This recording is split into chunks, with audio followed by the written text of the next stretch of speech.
देश में जाति और धर्म के नाम पर होने वाले लड़ाई झगड़े और दंगों के मामले कोर्ट कचहरी में ठसाठस भरे पड़े हैं और सरकार इन्हीं मामलों को निपटाने में लगी रहती है, जो देश के विकास के रास्ते में एक बहुत बड़ा रोड़ा है।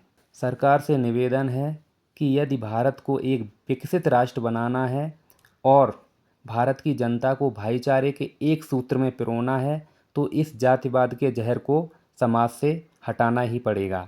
समाज में जातीय उन्माद पैदा करके वोट बटोरने की कोशिश। समाज के लिए जातिवाद दीमक है और जहर के समान है। जाति का सहारा लेकर अयोग्य व्यक्ति भी उच्च पद पर पहुंच जाते हैं। अपनी अपनी जाति के समुदाय के संगठन बनते जा रहे हैं, जिससे समाज में इंसानियत मरती जा रही है। जाति आधारित संगीत से हो रही है जातीय उन्माद में बढ़ोतरी। अब इसी वीडियो को देख लीजिए, लोगों के दिमाग में कितनी जातीय कट्टरता भरी हुई है। क्यों करेंगे संविधान आप? से ऊपर हो आप? हाँ ऊपर हैं। संविधान से ऊपर हो? हाँ सुनिए ना, हम बस इतना चाहते हैं कि हम ठीक है, ये जाति बताने की इतनी हड़बड़ी क्यों हो गई? नहीं आप मानो क्या कुछ भी हो, कौन पूछा आपसे? सुनो ना, बताना इसलिए जरूरी है क्योंकि आप लोग जातिवाद फैलाते हैं ना। मैं ये अभी चाहता हूँ, जातिवाद फैला दिया तुमने। पाथर पूजे घर मिले क्या है? तो पत्थर पूजने लोगों को जाति के नाम पर मानसिक रूप से सताया भी जा रहा है। धार्मिक स्थल भी जातीय जहर से अछूते नहीं हैं। जातीय उन्माद को लेकर मारपीट और बारात लौटी।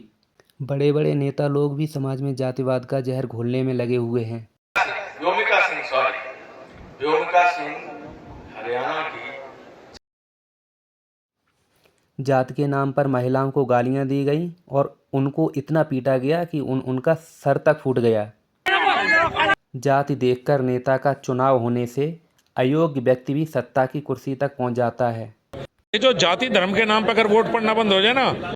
जाति के नाम पर शोषण, जातीय आरक्षण के कारण अयोग्य व्यक्ति डॉक्टर और इंजीनियर बन जाते हैं और योग्य व्यक्ति बेचारा फुटपाथ पर पकौड़े बेच रहा है। यहाँ तक कि देशभक्त और वीर जवान लोगों को भी जाति के नाम पर अपमानित किया जा रहा है। जातिवाद को लेकर लोगों की सोच इस कदर दूषित हो चुकी है कि लोग अपने मकान के दरवाजे पर, गाड़ी पर, अपनी टी शर्ट पर अपनी जाति का नाम लिखवा लेते हैं। राजनीति में घुला हुआ जातीय जहर। काम के आधार पर वोट देना शुरू करेंगे तो राजनीति में बहुत बड़ा परिवर्तन। जाति धर्म के नाम पर हत्याएं, जाति के नाम पर बच्चों की बेरहमी से पिटाई। दैनिक भास्कर के इसी समाचार को देख लीजिए। अखबार में वही खबर कि जातिगत द्वेषभावना से लोगों को मार दिया गया, कभी वो मार दिया गया। कोई भी समाज का हो, हर समाज में ऐसा कोई नहीं कि किसी एक जात को टारगेट किया गया। बिहार में हर जातों ने जन्म से लाया। कुछ लोगों का कहना है कि यदि जातीय सिस्टम खत्म हो जाएगा तो एक जैसे नाम के कई लोग मिलने लगेंगे, जैसे सुनील कुमार नाम के कई लोग मिलने लगेंगे। पर इसका एक समाधान है, इन सब के नाम के साथ उनके पिता और दादा का नाम भी जोड़ दीजिए, या माता और दादी का नाम भी जोड़ा जा सकता है।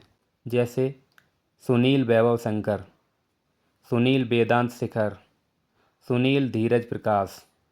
अब मान लीजिए सुनील वैभव शंकर की शादी सीमा विकास सोहन से हो जाती है और इन्हें संतान प्राप्त होती है। यदि संतान पुत्री है तो इसका नाम रेखा सुनील वैभव या रेखा सीमा विकास रखा जा सकता है। ठीक ऐसे ही यदि संतान पुत्र है तो इसका नाम विनय सुनील वैभव या विनय सीमा विकास रखा जा सकता है। नाम में 3 शब्दों के होने से इसके कुछ फ़ायदे हैं। Number 1, first name, middle name और लास्ट नेम वाला डॉक्यूमेंटेशन भी परफेक्ट बना रहेगा। नंबर 2, अपने नाम के साथ माता पिता का नाम जुड़ा होने से हमें उनके प्रति सम्मान का एहसास भी मिलेगा।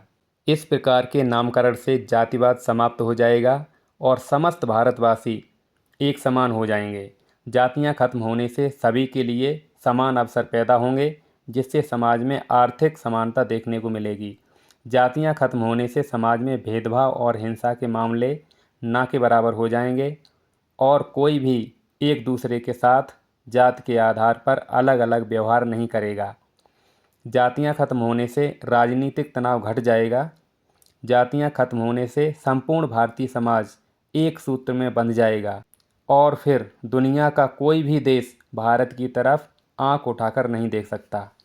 इसलिए आदरणीय सरकार से मेरा विनम्र निवेदन है कि वो जातिवाद को खत्म करने पर विचार अवश्य करें।